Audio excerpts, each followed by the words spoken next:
If you gave me 90 days with almost any committed footballer on the planet, and I'm not talking the most talented player, I'm not talking the player on the highest level team in an academy or MLS Next, and I'm not talking the player with the richest family, I'm talking any normal player that's committed to getting better, I'm confident that within 90 days, I can make them a significantly better player. And I'm not saying that because I have some secret drills that's automatically going to make any footballer a professional level player within 90 days. I say that because most players show up and they have no plan.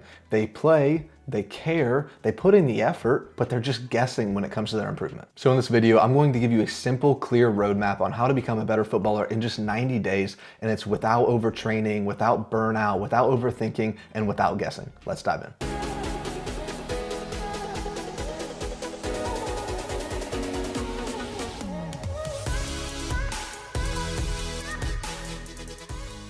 So the first reason that players stop improving is because they're just doing random training. One day they're focused on ball mastery, the next they're focused on shooting, then maybe they have a game, then they do nothing for 3 days, then they focus on slide tackles for 45 minutes. Now none of those is necessarily a bad thing segmented out by itself, except for the maybe not training for 3 days unless you're injured, feeling burnout, or something else is going on. But the reality is that random effort does not stack. You cannot build off of random training. Then going off of that, players have no focus window. And what I mean by that is that improvement needs special dedicated time in one specific area, not spread across a million different things. You can't improve your first touch if you only work on it once every 2 weeks. Your body and brain need repetition close together so you can actually see improvement and change in your game. And you need to realize that effort does not equal progress. A lot of players confuse being tired with getting better because sweat feels productive. You can get to the end of a session and physically see the sweat coming off your face. You can see your light gray shirt that's now a dark gray. So when you see that, you see, okay, I worked really hard. There must have been some improvement in there. And while there might have been a little improvement, it's not necessarily always true that sweat and effort equal progress, because progress comes from intentional repetition, not exhaustion just by itself. And this is why players plateau, not because they don't have the effort, not because they don't have the desire, it's because they don't have the structure. So if you can find a way to combine effort with intentional repetition, that's when it really comes together. You shouldn't have just one without the other, but it's really easy to fall into a trap of thinking, oh, I sweat a lot, I worked really hard, so now I'm just going to immediately be a better player, because it's just not the case. And moving on, why are we talking about 90 days here? Why aren't we talking about 30 days? Why not 120? Why aren't we talking about 12 months? Reason number one is that it's long enough for change. 30 days typically isn't long enough. Maybe at the end of that 30 days, you're just starting to see some progress, some improvement, and then it's over. So you need to have a plan that's a little bit longer than that, but also realistic. What 90 days allows you to do is see that your touch starts to improve, become sharper. You start to automatically do things that maybe you didn't do prior to this. Your decisions start to speed up and your confidence to settle in. And reason number two, for 90 days, it's short enough to commit. I'm sure if I told you this is how you can become better in 12 months, this is how you can become better in a year, that would feel a little bit overwhelming, and it would feel the same for me. We need to have these time frames that are realistic and you can really commit and say, you know what, this 90 days, this is really my priority. And when you really have a structured plan, this 90 days is going to fly by. You're going to be able to see month by month, week by week, that there's improvement happening,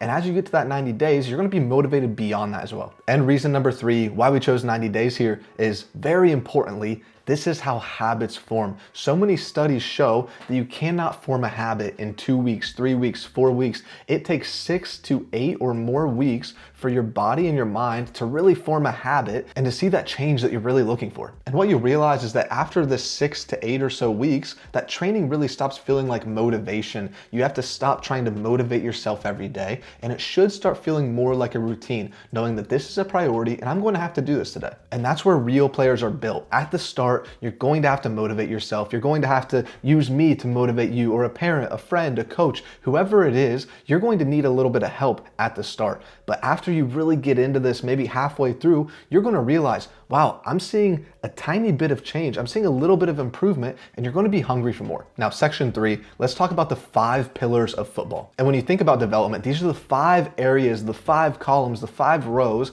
where you need to think of these 5 specific words as you go into your training if you want to get better. Pillar number 1 is skill. And realize I'm not saying talent here. I'm not saying something you're born with. I'm talking about something that you can develop over time. And when you really break skill down, all it comes down to is your relationship with the ball. And Maybe you haven't heard it that way. Maybe it sounds odd to think of you and a ball having a relationship, but think of it just like with a friend or with a person, with a parent, with a coach, with a friend, whatever it is. Think about how you create a relationship with them. You have to spend time, you have to get to understand them, and it sounds a little bit funny, but it's the same thing with the ball. You look at players like Neymar, Messi, Ronaldo, Mbappe, whoever your favorite players are, they grew up developing a relationship with the ball, most likely without even knowing it. They're going around when they're outside in their cleats, they're going to team training, they're going to games, but that relationship was really developed when they're at home, they're in the garage, they're in the backyard, and they have a mini ball at their foot. They're playing barefoot with friends, they're doing small-sided games, they're doing five-a-side,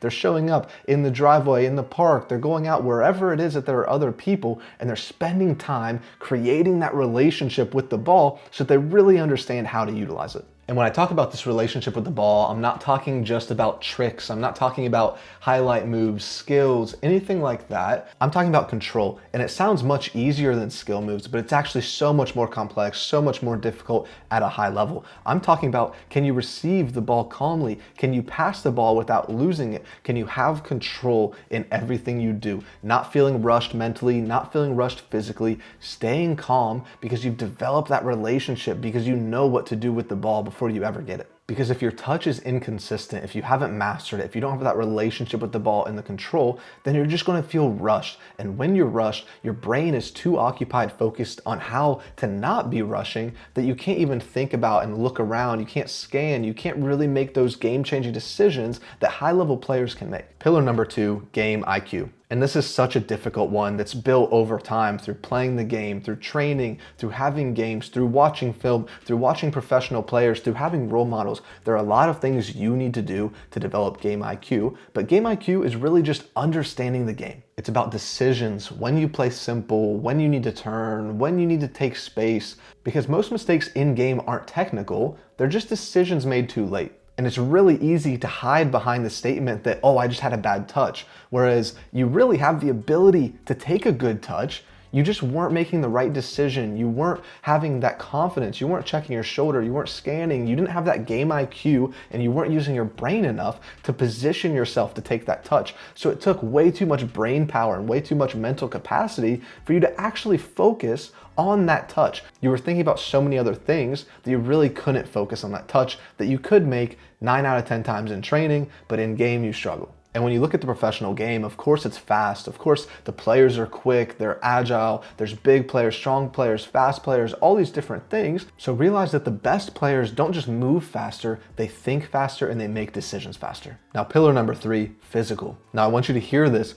Physical development supports your football. It does not replace it. Do not be that player that just kicks a ball 40 yards and sprints after it time and time again. Because eventually, even if it's working now, you will reach a level where that does not work. Because in reality, you don't need to be the fastest. You need to be fit enough to execute your ideas. Because when you get tired, when you're exhausted in game, think about when it's late on in a game, 5-10 minutes left, your decisions start to slow down. Your mind starts to slow down because you're exhausted. You can't use as much brain power, and your technique starts to go away as you feel that exhaustion through your legs and through your core. Pillar number 4, mental. Confidence, resilience, emotional control. These aren't just personality traits that you're born with. They're things that can be trained just like anything else in the game. If you're a striker and you want to work on finishing, you can practice and make that better. Just like if you're a defender, you want to work on slide tackles, clearances, or a goalkeeper that wants to work on diving across the goal and picking one out of the top corner. These are all things that you can train. And the mental side of the game is just another thing that you can train, that you can work on. Confident players are the ones that have put themselves in challenging, difficult positions where maybe they failed or they had to find a way to not fail, and you grow that mental side of your game. You grow that confidence because you put yourself in a position to do that. And finally, pillar number 5 is habits. And we talked about this one just a few minutes ago, but your habits are what decide if that talent and that skill is going to shine through or if it's not. You need daily touches, you need recovery, you need sleep, you need consistency. If you take the first 4 pillars and you hit 100% on all of those, you work on all of them, you get them to the perfect place, consider number 5, your habits, to be the multiplier for all of that. You can take that 100% up to a 200% improvement just by having the right habits, whether you're staying up too late playing Fortnite, or whether you're not getting enough sleep because you're on your phone texting, or maybe you're not eating the right things because you just want to get something quick from a vending machine rather than taking a few minutes to make some eggs in the morning. Or maybe you're just eating fast food that's junk when you could be eating chicken at home. These are things that'll multiply all of the improvement that you can possibly see. So number 5 is really the most important here, developing the right habits. Now moving on to section 4 here, the 90-day breakdown. Here's what that's going to look like for you. Month number 1 is the foundation. This is where we really slow things down and build that solid foundation that you'll be able to build off in month 2 and month 3. The focus here should be clean technique, simple decisions, and confidence with the ball. Please do not skip this one. Please do not move on and focus on different things. This is about building the right foundation, starting to understand what's week by week going to look like, what do I want to improve on, and getting that solid foundation, getting that technique, that confidence in a place where you can build and build and build. Month number 2 is all about pressure. And if you know me, if you train with me, if you've seen me coach, you know that pressure is a huge thing to me. You need to put pressure on yourself after month 1, get that foundation set, but then start to put pressure. Add into your training a teammate that's trying to win the ball.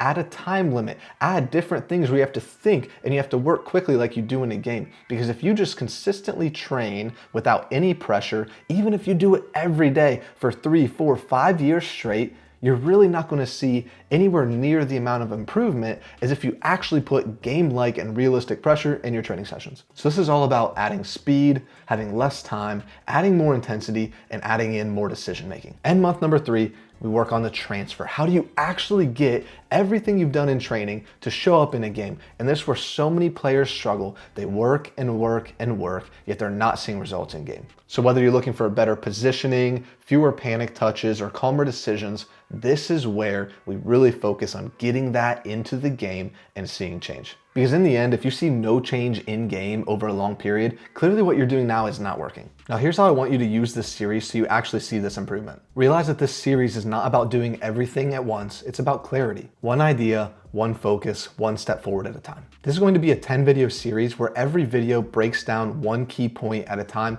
that you can easily follow along to. So if you're serious about improving as a footballer, this is where you start. And go ahead and subscribe so you don't miss any of our upcoming videos. We've got 9 more to come. They're going to dive deep into all of these subjects that we just glanced over today. And remember, improvement is not about just doing more. It's about doing things correctly and consistently. Catch you in the next video.